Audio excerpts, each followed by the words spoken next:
A budget to help Singapore deal with a new era of challenges. It has been a long, hard slog, full of unexpected twists and turns. The aftermath of the pandemic, geopolitical uncertainty, and inflation. For 2023, the key factor that will shape our growth is the global economy. For now, the picture is mixed and uneven.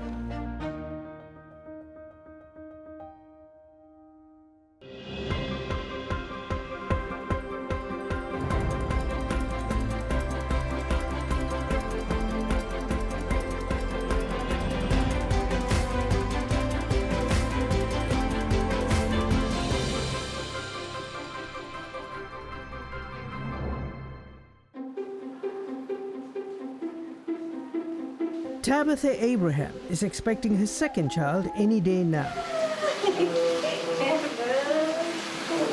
The 29-year-old doctor lives with her IT consultant husband, Joel Matthews, and 21-month-old son, Micah. With the baby due imminently, they engaged to help her. They've leased a car instead of buying one. Their monthly mortgage of about $2,400 for their 5-room HDB resale flat also takes a big chunk of Tabitha's $6,600 salary. Joel is not working right now, having taken time off for the baby. Anything that's worrying you about, like, when the baby comes, in terms of? I think our grocery budget would be much more.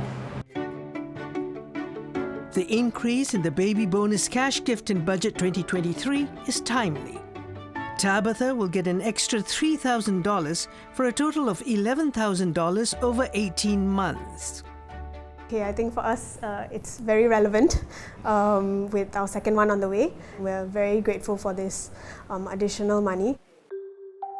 Tabitha won't be affected by changes to the Working Mother's Child Relief for children born after 1st January 2024. This shifts from a percentage of the mother's earned income to a fixed dollar tax relief. The Foreign Domestic Worker Levy tax relief lapses for the year of assessment 2025. A concessionary levy is in place for those who need help caring for dependents. This one doesn't really impact those who have traditionally not paid a lot of tax. For those who are in between I think we did a computation. It's probably about 48,000 to 55,000, whereby there's a difference between whether you get it as a fixed quantum or where it's better to be at a percentage. Conversely, the other group, they are impacted because they used to get a lot more in terms of the relief. The government has been very clear that they want to enhance the progressivity of our tax regime. Those who earn more have to pay more taxes. Joel was also excited to hear government-paid paternity leave and unpaid infant care leave has doubled. It's something that a lot of people like us with young children, we've really been struggling with the lack of childcare leaves. Tabitha and Joel can also look forward to the GST voucher cash payout, enhancements to the assurance package, a one-off cost of living payment, and an increase in the amount in CDC vouchers. Tabitha and Joel actually, as part of the payouts from this budget, get close to about $2,800 this year. This is an increase of about $1,300 from last year. This increase is due to the cost of living special payment and the increase in the GST offset allowances. Rauda Alias and her husband Mohammed Fadli are also looking forward to payouts from the budget. The preschool teacher and her husband, who's a bus captain, are in their 40s. Together, they earn $6,000 a month. They own their 3-room flat outright. It's home to 8 people. Electricity and the water bill, that is very high, around 400 plus. My mom is living here, my younger sister, and then my husband, me, and my 4 children. Costs for the children take about a third of their salaries. It costs around 2K plus with their school bus, and then after that their pocket money, and then after that their handphone bills. In Budget 2023, her 4 children will benefit from the EduSave top-up of $300, which they can use for school expenses. The family's payout will also be enhanced by the 4 adults living in the flat. Rauda and her family will actually get close to $6,000 as part of the budget payouts announced, and this is almost $3,000 more than last year. The cost of living special payment is tagged to per adult, and they got 4 adults, so these are one-time payments. These are not going to be recurring payments. Coco Anna Christian knows all about trying to make ends meet. I have a freak accident at work in 2012 during a school camp for my preschool job. Then after that, I was very sick. I suffered a viral infection, and I was bedridden for quite some time. I was certified unfit for work, permanently unfit. The former preschool principal has to have dialysis 3 times a week. Despite her health issues, she's also a caregiver for her husband, Chia Meng Hua. The 53-year-old suffers from schizophrenia and was recently bedridden. My husband had a spinal injury in November, and he is now bedridden. So we have no choice, but I reach out to Touch Community. So now they have an elder sitting. A lady will come in for a few hours when I go out to make sure my husband don't fall at home alone. They also put me on meals on wheel, so that saves a lot. Most of their expenses are for medical care and support. Government help covers out-of-pocket medical expenses.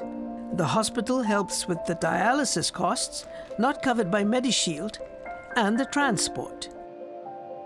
Charitable foundations and sponsors have been picking up the bill for elder sitting and Meals on Wheels. Comcare covers her medication for diabetes and provides almost $400 in cash. But they have a mortgage to pay of nearly $1,100 for the HDB executive flat Coco bought when she was working.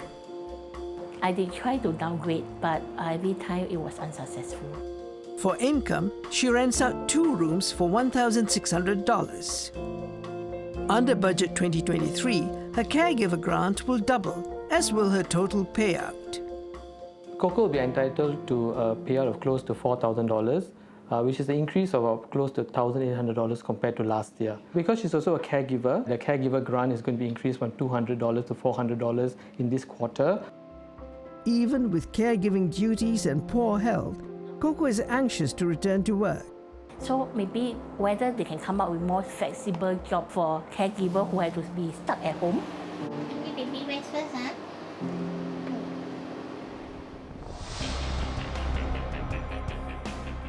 Just ahead, preparing for the future. How Budget 2023 will work for you.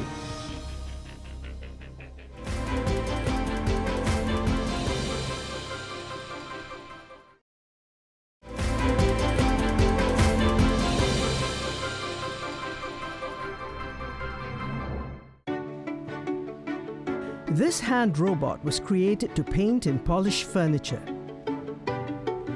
It is one of the automation solutions developed by robotics engineering firm Ascens. Since 2015, the company has deployed collaborative robots in the semiconductor, aerospace, and oil and gas industries, letting machines take on repetitive tasks. Robot give you accuracy, and then we're using camera, laser sensors, and all this to provide the data. So the customer can view the data of what they do. Unlike the human, we cannot capture all this. Robots on factory floors make the work appealing to young and tech-savvy workers, while making the workload lighter for the older ones. At Ascens, both young and older workers are crucial for business. We try to encourage the older worker to train the younger generations what they learn and what's their experience, but also have to let the older generation staff to learn the new skill. This year's budget provides wage offsets for firms like Ascens that employ workers aged 55 and above. Companies can tap on the Senior Employment Credit and the Part-Time Re-employment Grant until 2025. Employers will also get offsets as contribution rates for the Central Provident Fund or CPF rise for workers aged 55 to 70 from next year. To enhance retirement adequacy, the minimum CPF monthly payout will also increase to $350 a month. And the minimum monthly salary ceiling for middle-income workers will be raised to $8,000 by 2026. It definitely impact on our operation costs, but it's no choice if we need to, right? The wages have to increase. For a census control engineer who turns 55 this year, measures to address the retirement needs of Singaporeans will be a big help. I think I can have more saving for my CPF if the minister announce all this assurance package. So I think it will help to increase my retire fund also. I have some saving and I have insurance and got some insurance investment also. Wealth management firm GYC Financial Advisory says Singaporeans typically rely on cash and CPF for their retirement, but a higher lifestyle may require more. The schemes available out there like CPF, they are mainly geared towards providing enough funds to meet basic retirement expenses. So that's like putting food on the table, paying for your utilities and so on. But most of us actually aspire to a higher standard of retirement, right? So most of us will then need to rely on alternative sources of income. So far, existing government schemes have been able to plug some gaps. About 7 out of 10 Singaporeans actually do meet the basic retirement sum for CPF Life. So that's pretty good, but there's still a big chunk of seniors in Singapore who actually have insufficient in terms of meeting these needs. And so schemes like Silver Support Scheme would come in place to then supplement the difference between what they can receive from their CPF to meet their retirement expenses. So these are actually good schemes. As Singapore raises the ages for rehiring and retirement, training and upskilling support for older workers will be significant. To the SME bosses, we will tend to gain because we have got such individuals being heavily subsidized by the government, then we will able to continue to grow our business, which I think is what the government wants. 2, able to help this cohort of senior mature workers so that they can come back to the workforce. Recruitment firm Achieve Group says many firms are turned off by seniors' inability to adopt technology. But it's a waste that many older workers are stuck in menial jobs. When they cannot get opportunity within the corporate, being continually to be a PME, they will just take on such freelance work. And I find it's a really plain waste of resources because they have got all the competencies, all the training and experience. The budget has put forth a number of workforce transformation measures, but the biggest value is the fact that we are looking at enterprise transformation first and enterprise innovation first. Because without enterprises or organizations changing, there's no way we're going to have better jobs for our people. $4 billion top up to the National Productivity Fund to help Singapore companies expand. $150 million sort of co-investment scheme into SMEs. Another $1 billion top up to, I think, the Singapore Global Enterprises, which helps Singapore companies, again, internationalize and sort of accelerate their R&D requirement. Amid all these, Singapore's corporate tax system is also set for transformation.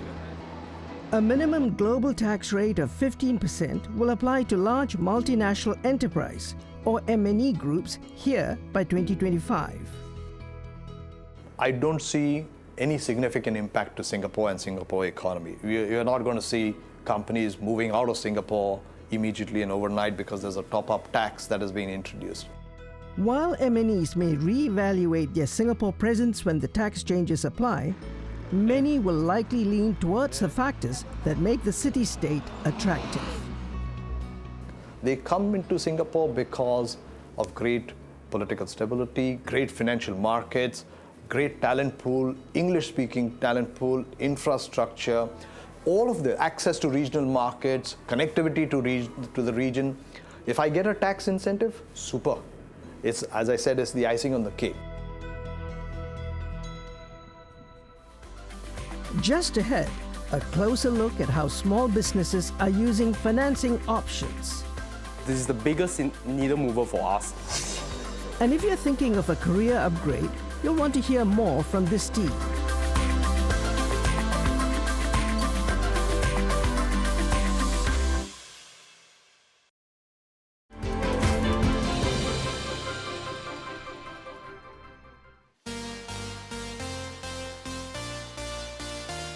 Spencer Tan started selling diapers and maternity items online in April 2019. It was a small family venture that began in the living room. We were probably doing about 5 to 10 orders, and we were pretty much happy about it at that point in time. Business boomed for Diaper King at the height of the pandemic. Today, the firm is diversified into personal care and household items and occupies a warehouse facility sorting up to 4,000 orders a day during sales events. The extension of enhancements to the enterprise financing scheme with the government sharing 70% risk is a welcome boost. This is the biggest needle mover for us in terms of working capital because the trade finance is significantly better. The terms are not short-term bridging loans, but they give us that kind of boost that we need to bring more volume business in so that we can continue to supply our products.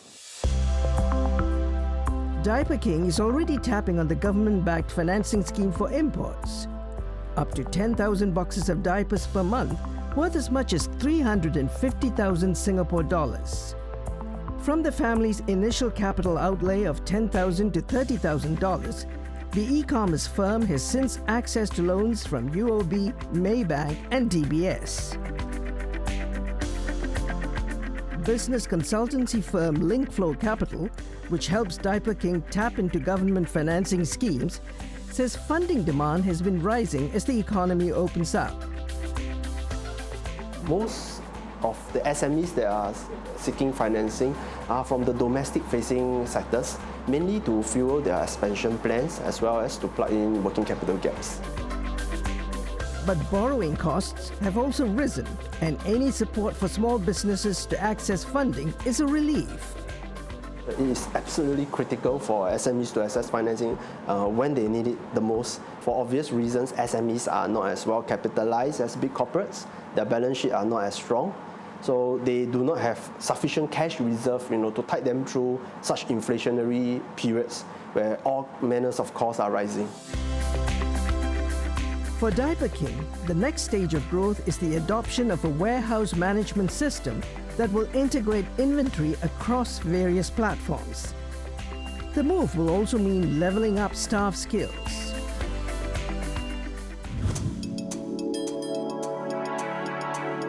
The hardest part here is really to understand virtual production in its entirety.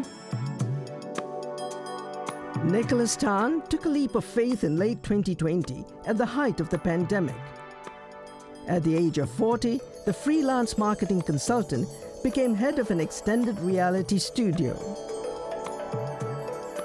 So what you see here is actually the whole extended reality view, combining the media server together with what is being created using Unreal Engine.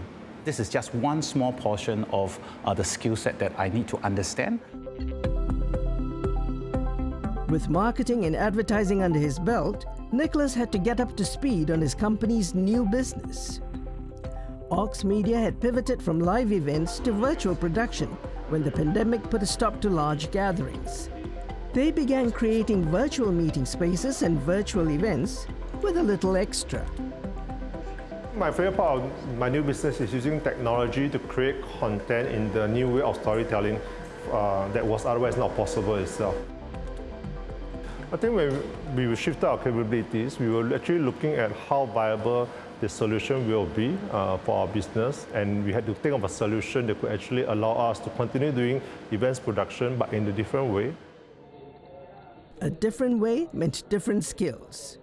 That's where Workforce Singapore's career conversion program came into the picture. What we are doing is really a very new area and we couldn't really find ready solutions out in the market itself. So what we did was we actually created a customized career conversion program under WSG. Less than a year into his new position, Nicholas had to overcome his concerns and tackle a whole new field of learning together with some 20 of his colleagues. I think the initial fears that I have, it's really about the new technology. And at my age, will I be able to keep up with my teammates, younger teammates, who are more into the trends and the technology? With family obligation, with 2 school-going children, there are quite a fair bit of financial consideration. So I do have quite a fair bit of discussion with my wife to see how we manage our finances. The course itself took about 6 months. CK thinks the Job Skills Integrators program introduced in this year's budget could help companies like his find the training they need. It was not easy for us to step into this area of virtual productions. We will need some help to say that how do we find some solution for the staff that we need. We talk about reskilling, learning and upskilling and so on, but we never ask ourselves how to do it. So I think this scheme addresses that issue. So it brings people to a point where they have a resource to try and connect with what's in demand in the business world. Ox Media is also working on expanding the local talent pool. What we are doing here over at the company is that we are actually training the young ones.